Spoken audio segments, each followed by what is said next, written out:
사도신경으로 신앙 고백하십니다. 전능하사 천지를 만드신 하나님 아버지를 내가 믿사오며 그 외아들 우리 주 예수 그리스도를 믿사오니 이는 성령으로 잉태하사 동정녀 마리아에게 나시고 본디오 빌라도에게 고난을 받사 십자가에 못 박혀 죽으시고 장사한 지 사흘 만에 죽은 자 가운데서 다시 살아나시며 하늘에 오르사 전능하신 하나님 우편에 앉아 계시다가 저리로서 산자와 죽은 자를 심판하러 오시리라. 성령을 믿사오며 거룩한 공회와 성도가 서로 교통하는 것과 죄를 사해 주시는 것과 몸이 다시 사는 것과 영원히 사는 것을 믿사옵나이다. 아멘. 하나님의 말씀 봅니다. 사무엘상 16장 1절에서 13절 434쪽 구약성경.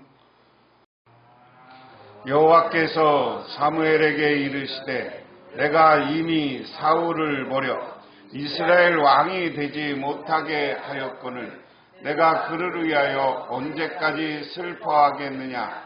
너는 뿔에 기름을 채워가지고 가라. 내가 너를 베들레헴 사람이 이세에게로 보내리니 이는 내가 그의 아들 중에서 한 앙을 보았느니라 하시니라. 사무엘이 이르되 내가 어찌 갈 수 있으리까. 사울이 들으면 나를 죽이리이다 하니 여호와께서 이르시되 너는 암송아지를 끌고 가서 말하기를 내가 여호와께 제사를 드리러 왔다 하고 이새를 제사에 청하라. 내가 내게 행한 일을 가르치리니 내가 내게 알게 하는 자에게 나를 위하여 기름을 부을지니라. 사무엘이 여호와의 말씀대로 행하여 베들레헴에 이르매 성읍 장로들이 떨며 그를 영접하여 이르되 평강을 위하여 오시니까 이르되 평강을 위함이니이다.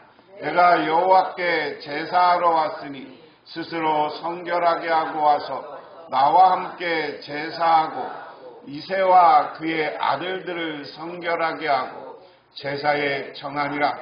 그들이 오매 사무엘이 엘리압을 보고 마음에 이르기를 여호와의 기름 부실 자가 과연 주님 앞에 있도다 하였더니 여호와께서 사무엘에게 이르시되 그의 용모와 그를 보지 말라. 내가 이미 그를 버렸노라. 내가 보는 것은 사람과 같지 아니하니 사람은 외모를 보거니와 나 여호와는 중심을 보느니라 하시더라. 이새가 아비나답을 불러 사무엘 앞에 지나가게 하매 사무엘이 이르되 이도 여호와께서 택하지 아니하셨나이까 하니 이새가 산마로 지나가게 하매 사무엘이 이르되 이도 여호와께서 택하지 아니하셨느니라 하니라. 이새가 그의 아들 7을 다 사무엘 앞으로 지나가게 하나 사무엘이 이새에게 이르되 여호와께서 이들을 택하지 아니하셨느니라 하고 또 사무엘이 이새에게 이르되 내 아들들이 다 여기 있느냐. 이새가 이르되 아직 막내가 남아있는데 그는 양을 지키나이다. 사무엘이 이새에게 이르되 사람을 보내어 그를 데려오라. 그가 여기 오기까지는 우리가 식사자리에 앉지 아니하겠노라. 이에 사람을 보내어 그를 데려오매 그의 빛이 붉고 눈이 빼어나고 얼굴이 아름답더라. 여호와께서 이르시되 이가 그니 일어나 기름을 부으라 하시는지라. 사무엘이 뿔병을 가져다가 그의 형제 중에서 그에게 부었더니 이날 이후로 다윗이 여호와 영에게 크게 감동되니라. 사무엘이 떠나서 라마로 가니라. 아멘. 하나님은 마음의 중심을 보신 1번 같이 읽어볼까요? 시작. 하나님이 사울왕을 버리셨을 때 사무엘의 반응은 어떻습니까?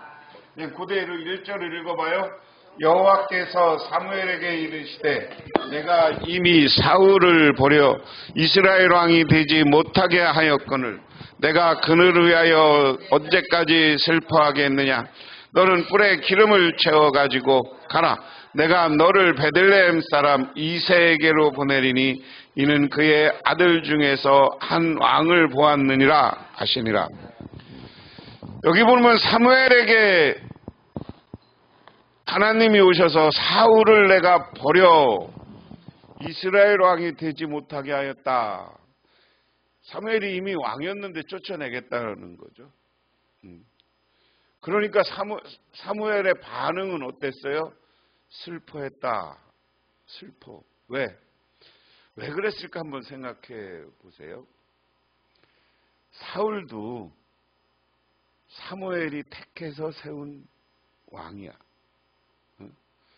이스라엘 백성들이 사사 시대를 지나고 하나님한테 오는 거죠. 하나님, 우리도 다른 나라들처럼 왕을 주세요.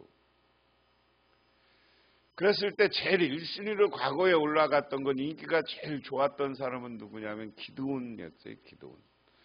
근데 기드온은 그걸 거부했고 기드온의 자식들이 왕이 되려고 하다가 하나님한테 죽임을 당합니다. 그런데 왕이 있는 나라에서 이스라엘을 쳐들어온 거예요. 전쟁이 일어난 거예요.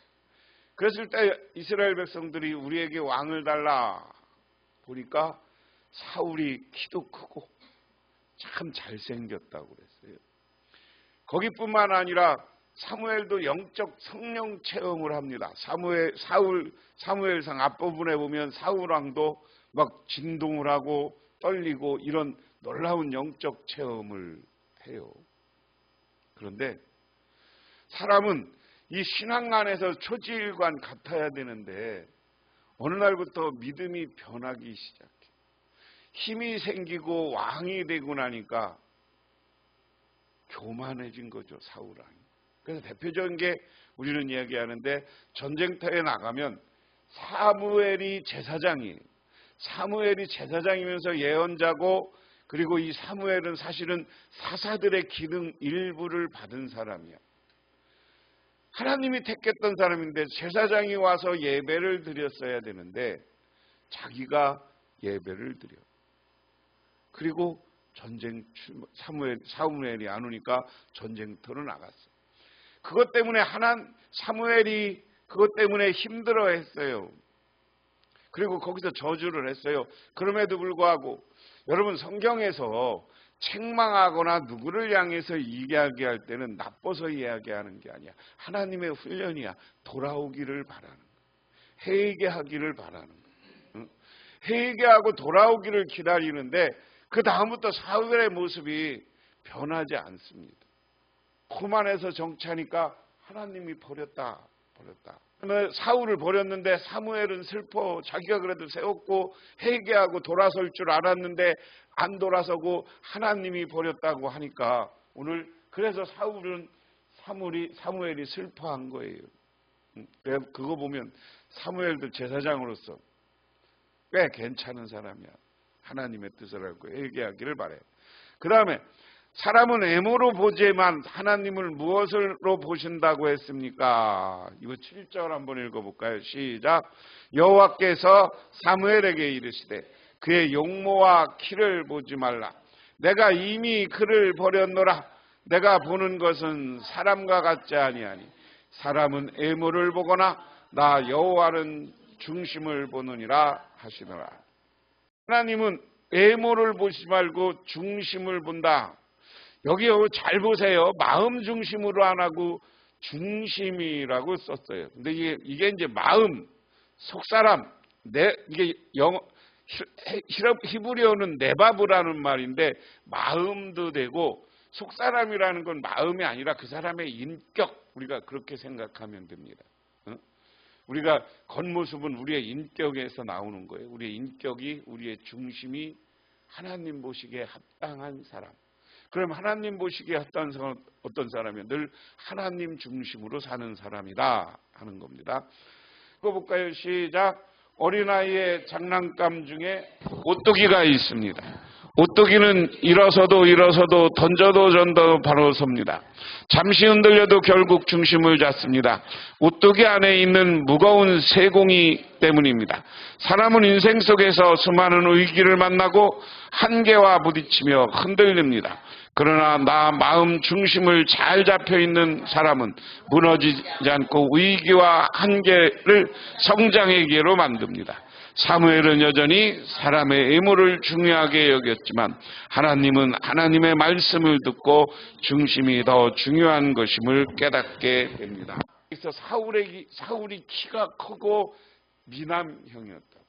육척장신, 우리 옛날 육척장신이면 몇 미터, 어느 정도 되는 거예요? 오늘 180cm가 넘는 사람을, 오늘 여기 중요한 건 외모를, 사무엘은 여전히 사울 같은 잘생긴 남자를 봤다. 근데 하나님은 중심을 봤다 하는 겁니다. 사람의 중심을 무너뜨리는 현실 감각과 합리성. 하나님이 사울을 버리셨을 때 사울은 슬퍼했습니다. 사울 왕을 버리시겠다는 하나님의 결정을 받아들이기 어려웠던 것입니다.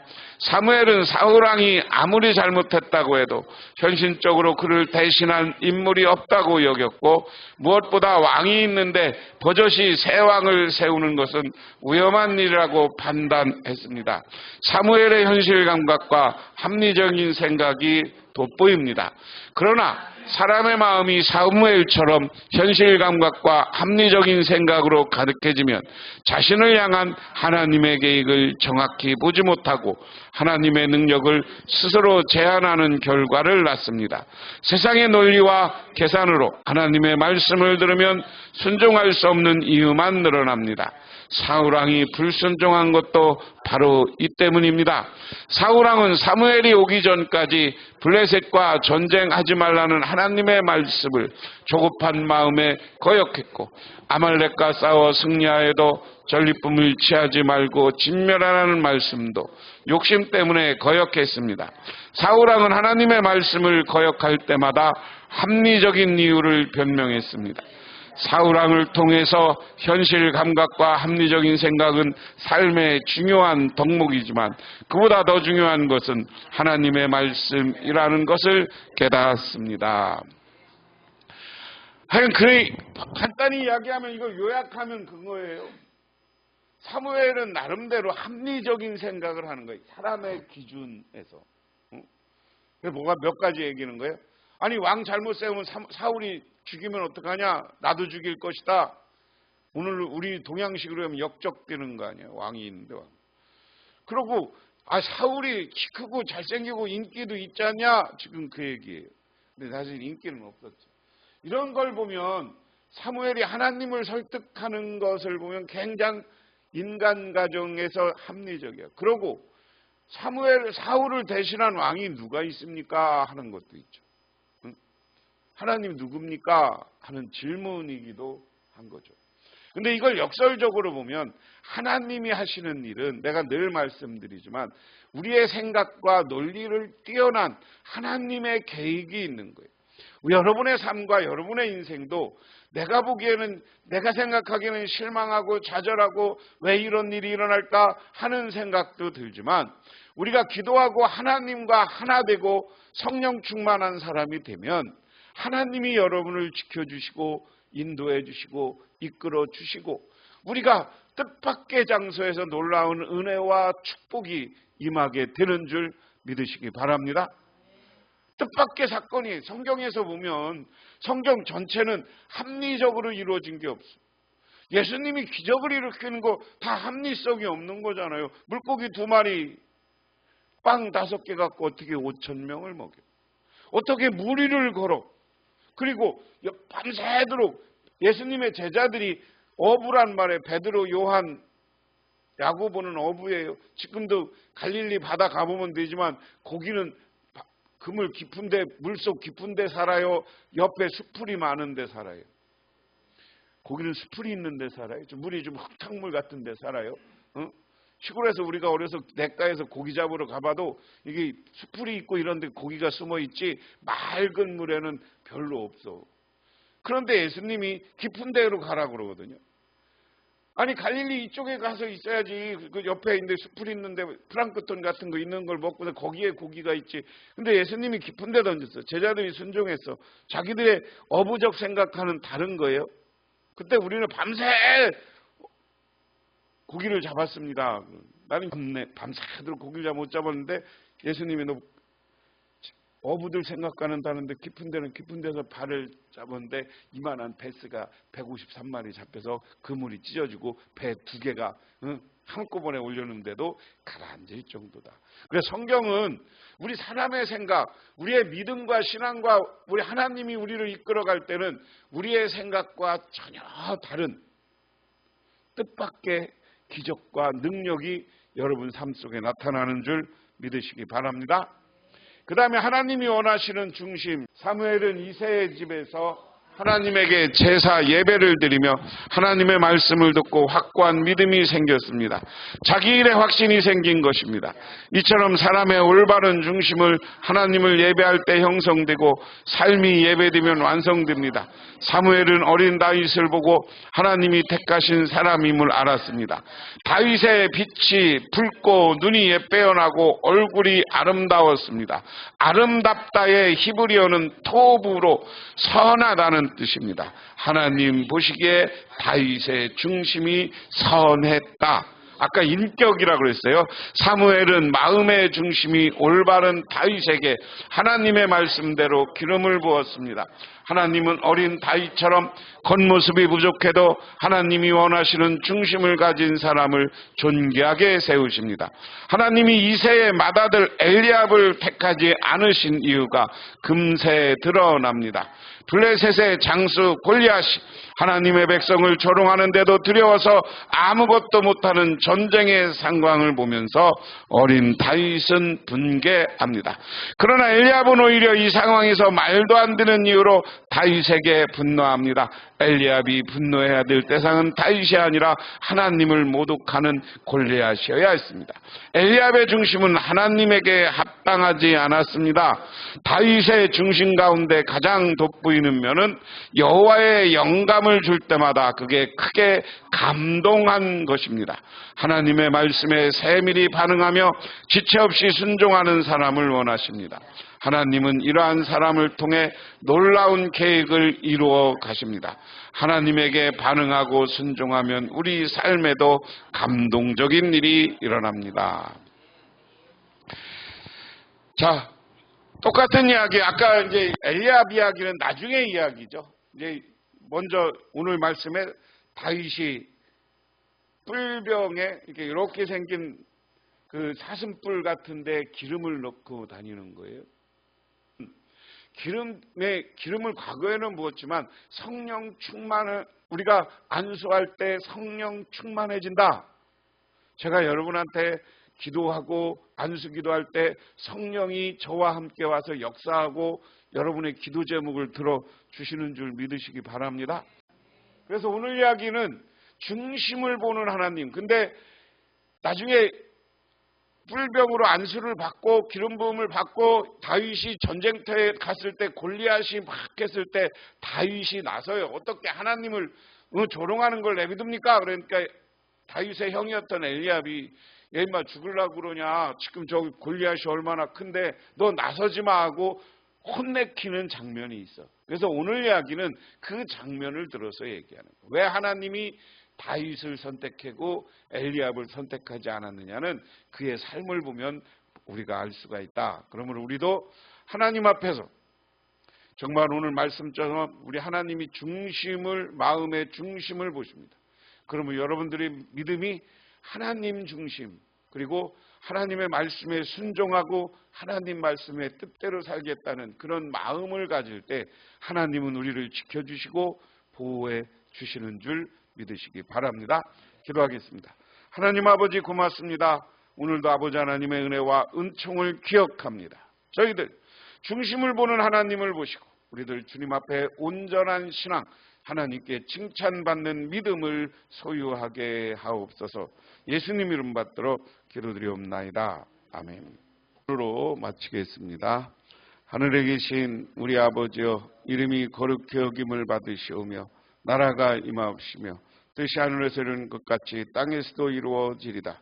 오늘 우리에게 일용할 양식을 주옵시고 우리가 우리에게 죄지은 자를 사해 준 것 같이 우리 죄를 사해 주옵시고 우리를 시험에 들게 하지 마옵시고 다만 악에서 구하옵소서. 나라와 권세와 영광이 아버지께 영원히 싸움나이다. 아멘.